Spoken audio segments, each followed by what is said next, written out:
All right, Scoopman, we are here. There's a lot to talk through, obviously, around trades is the big one on our list, and working out if people are actually good sells or we are just having itchy trigger fingers at the moment, right, as well. And you said there's a couple of whispers about certain players, so we'll get down to all of that, mate. And how are you? And how was the week of fantasy?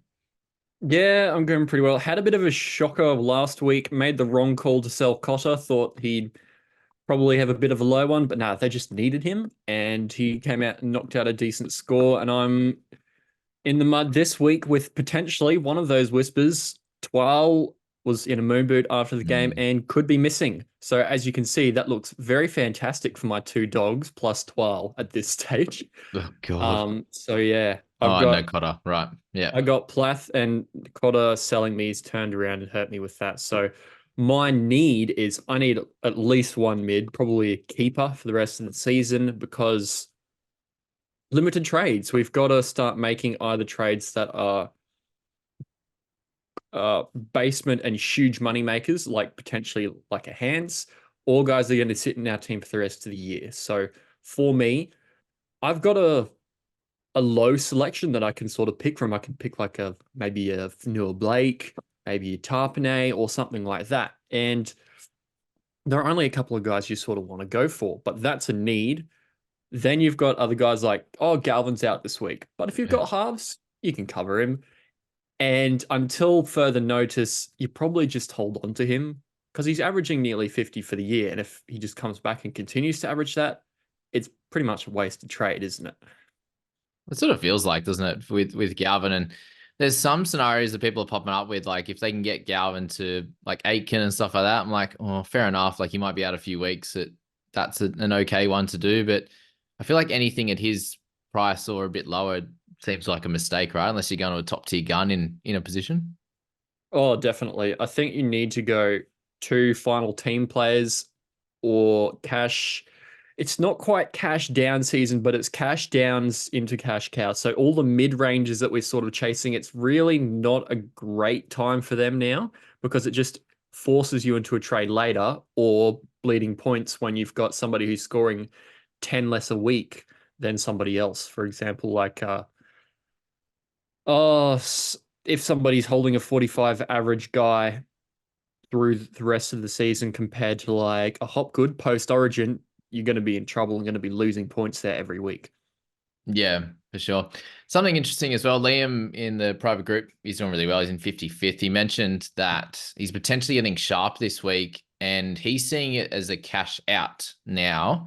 They could potentially, you can get like the 5 weeks out of him or something like that until Ponga was to come back. And you might not have to even trade him out. Yes, he might go up a bit. I suppose probably the only way he'd trade him out is if he got to like a 480, 500, 520. And it's like, oh, if I can straight swap him to another 500K guy that's on the rise, that could work. But otherwise, he's just seeing it as one trade. So I think that's probably the main example. Maybe that or like a Brendan Hands you could do for that cheaper trade Mm. in that is a good chance of playing a lot of the rest of the season. And once they're done after rounds 2021, we don't really need, you only got that one team on a buy in each and every week, and it's not a big issue having that cheap guy sitting there on your interchange. Yeah, I agree. The only time where that turns into a problem is if you've got too many, and then like last year, we end up with 50,000 players out and we play 11. But Yeah. that's a problem for round 27. And I think we're going to have a similar situation this year because we're lower on trades this year than last. So if you've planned decent at all, I think you'll be ahead of a lot anyway. I don't mind that. I'm potentially thinking Atkinson to show up this week, just a straight swap. Yep. That works pretty well for my team. And yeah, he can do a job there for a little while. And then I'll figure out what to do in, what is it, round 2022? I think that, Ponga comes back in, yeah, well, something I like think that. it'd be straight after their buy, maybe, or something like that. So That could be right. with that service, then you getting up to one of the gun mids, is that the plan? Yeah, so that potential Atkinson to shop funds Hughes to someone up to about 720K with Okay. my bank at the moment. So Yeah. I'm quite likely going to make a third trade with some of my other outs, but um at this stage I can get pretty much anyone that's pretty useful 720K in the mids, except for maybe a Fanua Blake or something.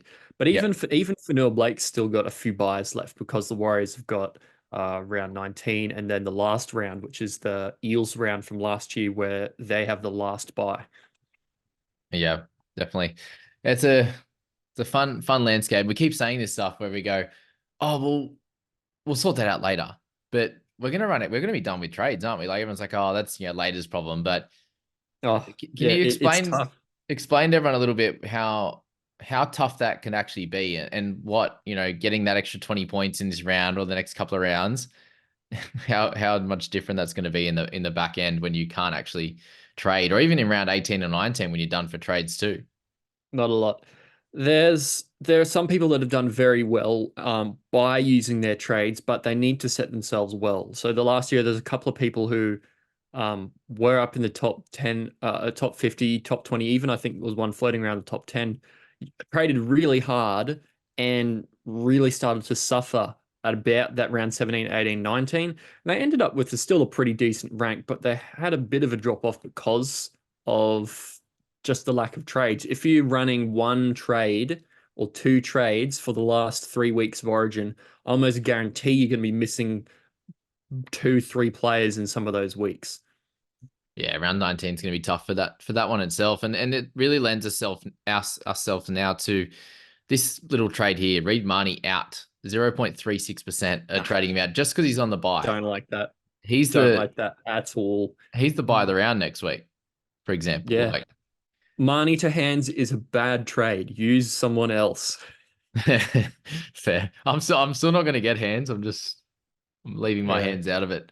Are you thinking of getting? Did you have him? Or are you thinking of getting him? I'm thinking of it, but I didn't like Lussick coming. If it was a full 80 minutes, yeah, you just jump on. He could average 40 and make you 250 Ks, even if you waited a week or two. But yeah, now it's sort of another Lussick situation. It's a Yeah, little earlier than Lussick last time, but a lot of us bought Lussick at about what, 470, and then he sat at about 520 for the rest of it. So you might yeah, not get as much out of it as you thought. And as you can see, I've also got Tuolagi and Talagi.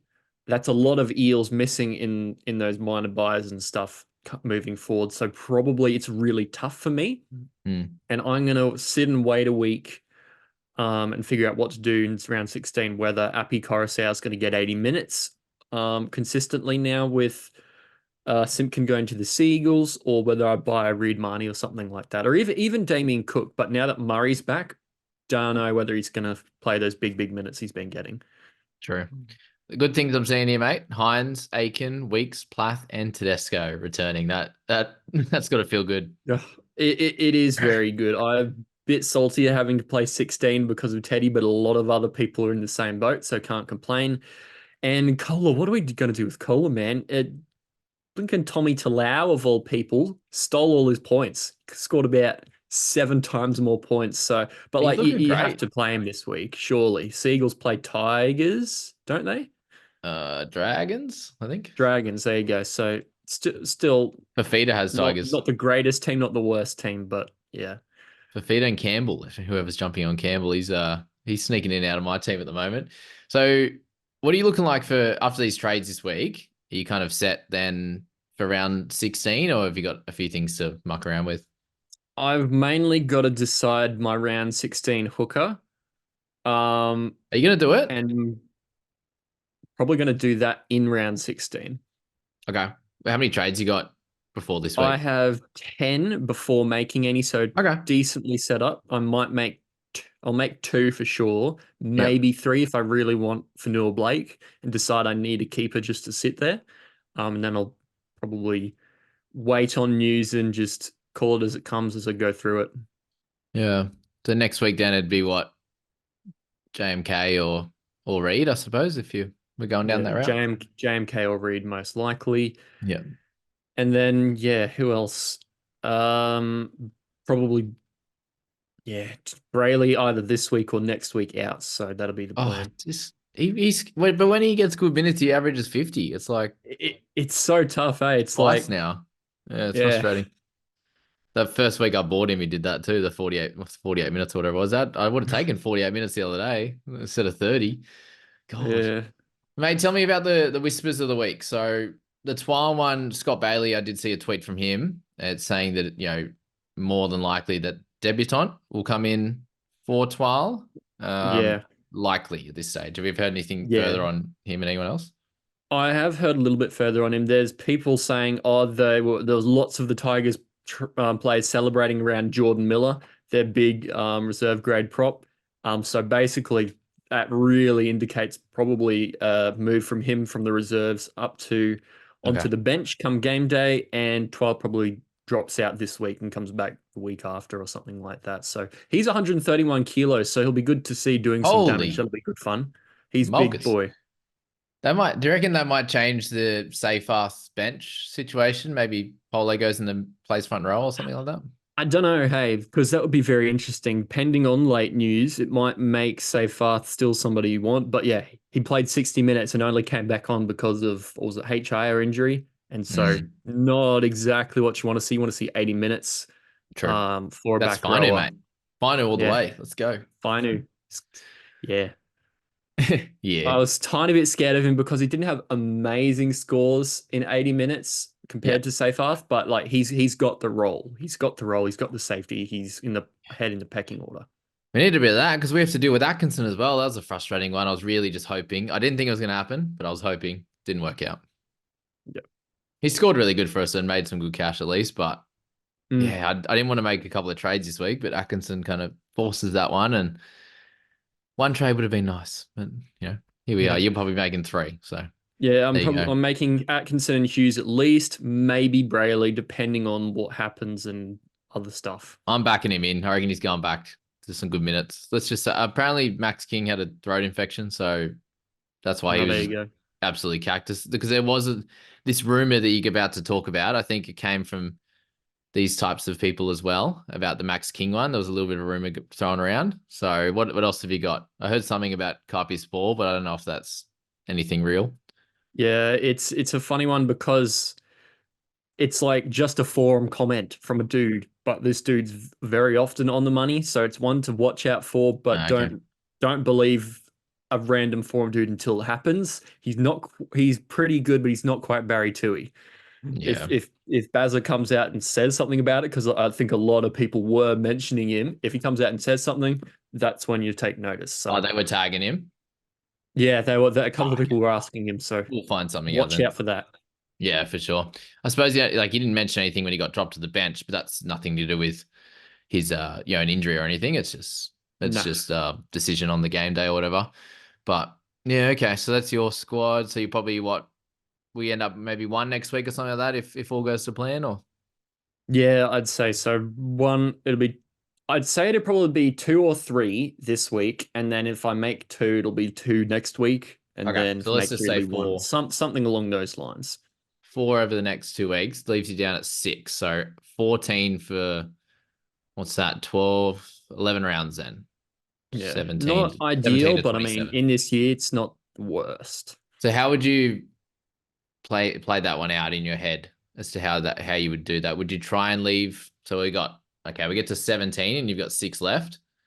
17, do you reckon you might need to use would it be one maybe? Like how many round 17 guys you got out for feeder, Cola? You haven't got Garrick yet, have you? Yeah. Nah, Okay. So you maybe one max in round 17, round 18, probably easier to hold in round 18 if you wanted to. yeah. And then round 19, a Two couple or to three set up. maybe. Yeah, round 19 and 20 be the setup ones, and then you got your extra trades anyway, so then you sit on it Right. for a little bit. So you might be down to two, let's say, come extra trades. Yeah. So 10 for the last 8 rounds then. I'd say that's probably about where I'm sitting. Yeah. And then from Yeah. there, round 20 and 21, we probably pump four trades, would you say? 4 to 5, trying to set up a team and the odd cash out. Well, one cash out maybe and a couple upgrades from mid rangers.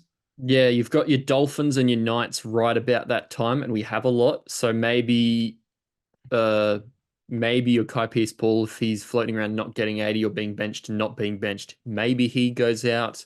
Yep. Maybe like Platt's doing probably too well to take out. And I mean, Now, yeah. we have to see what TPJ does. Hey, does he even Oh, make it in God. this year? It's I feel weird, like eh? he'll probably affect like a Josh Kerr and those types of guys more than anything. Hopefully, like Yeah, Plath being a hopefully. 13, thankfully not a straight out Yeah. prop, which I think they use him as a prop at the moment. Yeah, that's an interesting situation anyway. But if anyone's going to get the best out of him, it's going to be Wayne, isn't it? So yeah, so I just wanted to kind of mention that for the people there, just to have a little think about where you're probably going to end up. Because if you haven't played this format, obviously last year, if you're a first timer, then it's different to think about that. You're like, oh, yeah, it's I get 8 extra trades, but it's still like a tick over one. Well, it is one a week. If you Mm, if you get down to zero and one a week, like in round 20 and 21, we are setting up our teams to hopefully not trade again. And that yeah. means 4, 5, 6 trades. And then you could be down to 2 for like 6 rounds. So prepare for that. Like if you have a trade this week that you're going to make that is sideways, like a Dylan Brown being out, like those kind of things are just, they feel it's just going to hurt you later. It feels to me anyway. Do you see that with like Brown, or do you see merit in that being like an Eels fan too? I think you just hold Brown until he averages 43. Yeah. Okay. Like if he starts averaging mid 40s or low 40s, then you have to deal with it. But until then, he's not a big problem in your team. But yeah, you do have to make sure you have enough trades because guys, you might think, as Jamie said, oh, we can do a few, but think we started the year with 44 for essentially 26 rounds of changes because the first Yep. round we can pick whatever team we like. That's about 1 3/4 1.8, I think ish. it is. Yeah. And then if you're down at even me with a decent amount of trades relatively, if I'm down to 10 in 8 rounds, you're basically at one a week. And probably that goes down to one a week or less when we're doing that last setup of team. You get an injury a week, a big suspension, a couple of unexpected buys that you weren't thinking of too hard, and then round 27 messes you up. They're gone very easily. So make sure that you actually do have a few because we've made um well, if I've got 10 now, that means I've 18, which means I've used 26 in basically 13 rounds of trading. So I've been at least two a week, Yep. if not more, pushing the envelope, and it's just grinding down how much we can do later. And you get 4. Like if you look at people's teams, as soon as we've got 4, they've gone bang, bang, bang, or 4-4-2 or 4-4-3 or like 3-3-3, or you're pumping them. And Mm. because you have the opportunity to, I understand why people do it. But the other thing to think of as well, guys, if you are a little bit behind, like I'm a little bit behind where I was last year. So are you. Like we're sitting in that position, like, oh, I want to do better. I've got goals to hit a certain rank. If you make up those ranks and those points right now by doing the extra trades, you're giving that up likely later, right? So it doesn't matter if you make up the points and the ranks right now, or if you make them up in round 26 and 27, you're still making them up, right? So just think of that as well. It's like, oh, if I don't get the points this week, I'm going to stay at this rank forever. You're not. Like you just got to make sure you're making the correct decision. You're not picking someone that is a 1 week or 2 week play that you're going to have to sell. You're not holding someone that's scoring 10 week after week. Like if Kohler comes out and goes crap next week, then you're probably like, oh, I can I hold him through these big price drops, or is that points in round 16 worth it for my side? Like there's a few questions you could ask yourself each and every week. 1 week it might be around that cash drop if it's a week where you don't exactly need the player, but then the next week you just need their points, right? And you're just going to cop it, which is what I did with Hughes this week. Is just I'm going to cop the price drop, but I'm going to get the points out of him, and that helped me make a few ranks. So Yeah, have that in your mind when you're making your trades, basically.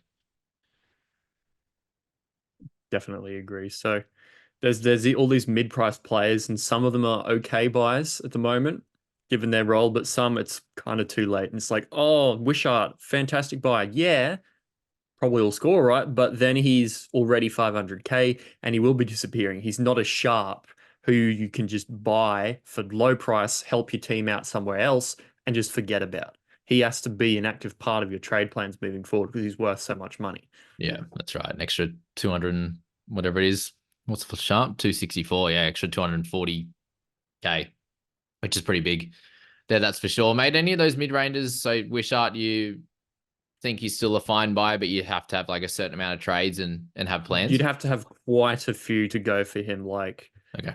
he's doing well, but it's it's a mid-range buy, and it's tough to do mid-range buys at this time of year, given how much we've already traded.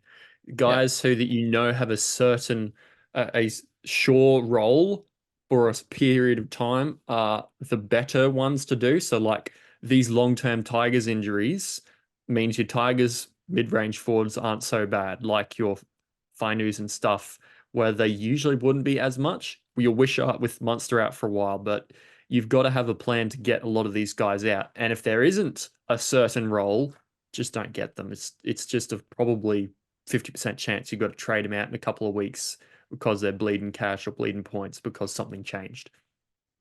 Yeah, that makes a lot of sense. Like that's where you could look at maybe someone like Jack White and where you go, okay, well he's going to have the spot all year, whether it's center or six. So Mm. he's at least got the spot. Maybe that's a decent trade in for me. Plath, like a little bit cheaper there at 647. You know he's got the spot, so maybe I get him and then instead of going to the top guy that's 750 or Adam Fanua Blake right up top, and your second trade this week, you can spend that extra 130K to get someone that's going to be in the team longer term. They're probably thoughts, especially if you're sitting at like, because a lot of people are like 6 trades and under, right? Then that's probably the Yeah. strategy you need to go for. Yeah, I think so. I think the average trades left in from uh another fantasy stats site is 7 or so for the top 1,000. Yeah. And a lot of people are going to be trying to catch up, will be wanting to use trades to catch up. So might as well be less like 4 or 5 next week. And then you're in real low territory. Yeah. Yeah. It's lots to think about because every team situation is different too. Like you could have a lot of trades in the bank right now and sitting right up top and you're swimming fine. If you 30,000 with a lot of trades in the bank, it's probably a good time to start using them, right? Get in there, just try and get yourself down lower, right? To then get some luck, basically. Because that's the reason why you'd be trading hard now to get extra points now is then just to hope for luck later, right? Yeah. If you're in a decent situation, 5, 6, 7, 8, 9, 10,000, you probably got a little bit of a balancing act. You go, okay, I'll take this little bit of a risk here, but I think like Mark said the other day, he's like you're going for high ceiling, high floor guys, which is hard to do. They don't come up often, but guys are going to be in that team. They've got a clear role and they should be solid enough. And then they have the chance to go big on a random week, which apparently that's Tyron Wishart. But there you go. Yeah, crazy, eh? It's been good. That Almost could scored as be. many as Latrell. Yeah. Oh, how good. Yeah, those type of guys are hard to find, but if they get you a score in a week that most others aren't, like Vanilla Blake is expensive, but he plays round 16 and he scores tries. So he can knock you a 65, 75 without too much effort. And he's only about owned by about a fifth of the players in the top 100, 5,000, whatever. Yeah, that's right. And then even looking at guys like, that's where Sifa Talakai, it's too much of a little punt for a few Yeah. weeks. Jaden Campbell, someone you think that will at least have a spot for the year. Not sure which position it's going to be in, but you'd expect him Yeah. to have some safety around his role, like a role at least. He has to be in the team, whether that's in the halves, at fullback, at center. It just seems obvious that Brimson should be at fullback, and Yes. then you'd want to put Campbell probably at 5/8, but he's small, so does he go to center? And it is a question, but he has to be in that team somewhere. So you'd think at his price, he's not the worst option, and given that that is reasonably safe, um, he can go for that. And they play Tigers this week and have a couple of okay looking matchups after the end of Origin. So yeah. Definitely, mates. The mids there. How do you rank them? Is it all just based on price and kind of because they all play a similar kind of role now with Fanua Blake and you've got Yeah. Tarpany with both around 19 buys and stuff like that. Yeah, I suppose we wouldn't be doing ourselves justice if we were going to mention the Whispers and not mention Brandon Smith. He Yeah. just seems to be on the outer, and there's whispers that there's being stood down, and there's guys that have gambling problems and stuff, and we don't know who it is. We Okay. don't want to go, oh, it has to be him. That's what we're going to do, and just jump on board. But Connor Watson just seems to be the guy they want at the moment. Oh, he's so good. He's so expensive. He's Adam Fanua Blake price territory. Yeah. But if he gets hooker duel, then he could be the best hooker of the year. So you Yeah. don't know. That's still a while away, isn't it? That's the only problem for the Mm, duel. But yeah, it seems to be just within a couple of different mids. If you're not going for, you got David Mwale at 400k, who seems solid apart from that 12-minute game, and then you've got, oh, I got a thumbs up on my screen. How was that? don't know. How's that work? Oh, it might have been me. Might have pressed a button. I don't know. But Yeah, yeah, it is. how long is how many I years didn't has it even been notice since that. Comes up on Zoom. how long Yeah, has it been since Moale it's come in and we're like, yeah, it's gonna be his year. It's gonna be his year. Maybe finally it he's is. finally doing it. Yeah, it's been cool. And then you got Finu, I think is the 500k guy. Twali, if he's out. If he wasn't, I think he's the pick. Or Yep. Stefano's up there as well. Then you've got Plath, Tarpaner, Watson, and Adam Fanul Blake. You can go Toll Harris, but there's too much of a worry, I think, on his minutes right now. So Yep. that's basically it. And they're your options at all of them. They're all pretty solid. No one really stands out as a bad buy, Yeah. in my opinion.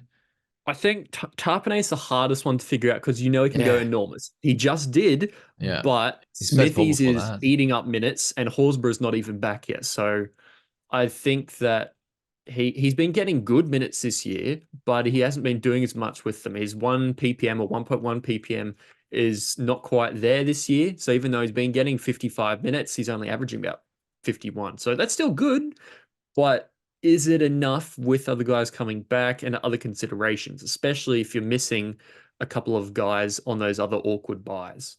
Definitely. For the edges, mate, it's Fafita, Aiken, and Eli Katoa. Is that basically it for the edge right now that you want to Yeah. target? I'd say so. Eli Katoa is really nice. Um, we knew last year that he'd be really good in that Storm system. He just got a couple of unlucky, what was it, head knocks injuries and an eye poke or something like that. And Yeah. this year he's finally basically been that keeper edge we thought he could be. So up right near the top and just get him in your team if you need a good edge. Yeah, he's been so much better. Half is an interesting one at the moment. There's a lot of dual position guys, isn't there? Like you look in Plath there as a dual. Not that we need him at half at the moment, but he's got the mid half, and then you've got a lot of wing fullback halves at the moment Yeah. that can really do a job. Weeks, And a legend. yeah, and we've got SJ. The news came out that from Webster saying that Tamari Martin will be, used a lot more in attack with Johnson this time, and with that newfound Mm. confidence he's got, why wouldn't he be? So Johnson feels like he can wait and see how it happens potentially. Would you pick Hughes over Johnson this week? Yeah, I think that Hughes is. We've seen it over the last couple of weeks and the last couple of years. Hughes goes really, really well without Munster, and Mm. he's had 2 really good weeks in a row. I still think you can buy Jerome Hughes. Yeah, it's pretty nice. And that's a lot of games there. 58.8 is that average without him. So it's working out well this year too. He's done what, 4 games, 40 in round one against Panthers for an after 68, 60, and 76 in the games this year. So yeah, good stuff. I'm happy to have bought him last year, which was good. Alrighty. So yeah, halves. You can go for them. Yeah, Wishart, I suppose, in the mid range. You've got Hands if you still want him at that cheap range. They're probably the only guys we'd kind of look Mm. at. For the centers, we haven't spoken too much about centers, but like Herbie Farnworth comes out of that buy now, and he was absolutely crushing it before that, obviously, with a Yeah. 99 to 54, kind of getting back into his work after the first 2 warm-up games, let's say, around 10, 11, still scoring okay, but 13 tackle breaks in that game a couple of weeks ago. Is there any thought in potentially buying him with a terrific schedule for the rest of the year now? I think he's good, but is he 672K good when we've got a lot of other really good centers? He's smashed his price up 100K in the last two rounds that he's played, and Mm, if you need somebody, I think he's a really, really lovely option and he'll score points. I just don't know if it's worth bringing in a center at that price at the moment. It's tough because Aitken's dual center, and you've got your Iros, your Curazes and stuff that are still scoring pretty similar to that as well. So it's a little bit tough.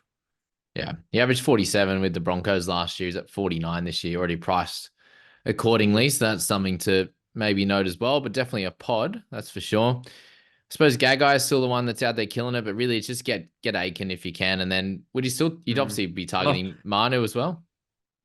yeah, Manu is good. He seems to be doing more at center this year. The meta is Definitely. centers is doing more, but he's still we hoping his price would come down for Origin, and then he didn't play fullback anyway because Teddy was there. but he's still averaging 53. Like that's Incredible. elite numbers.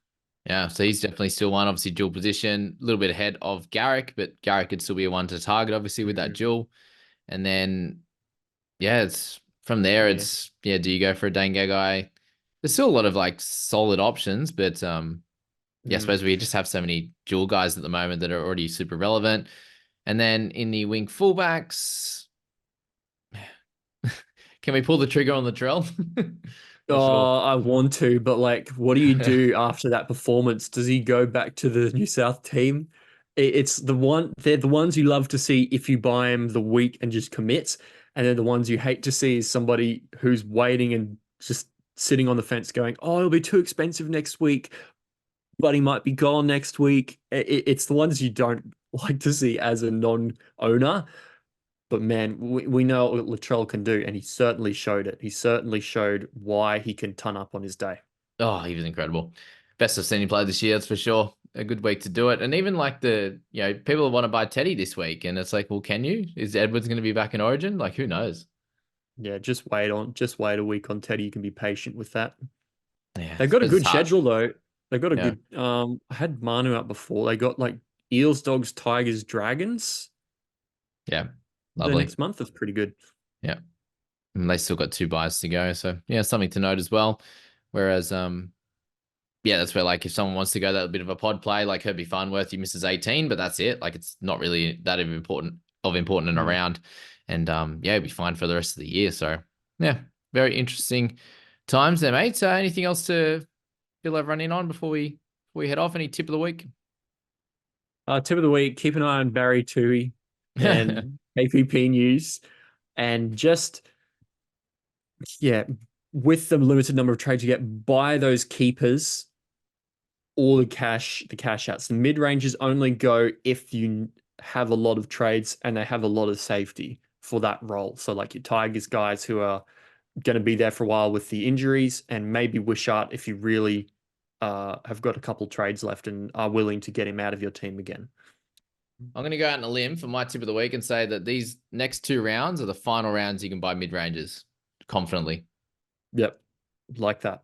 Let's go with that. Anything past that, unless you got a lot of trades, is probably going to be a mistake, and you might regret it. Yeah, We'll roll with that. you can't buy Talakai in round 17. Yeah, that's right. Exactly right. Even after the buy. All right, good stuff, team. Thank you for watching this one. Appreciate you being here late at night as always, Scoop, and we love you all.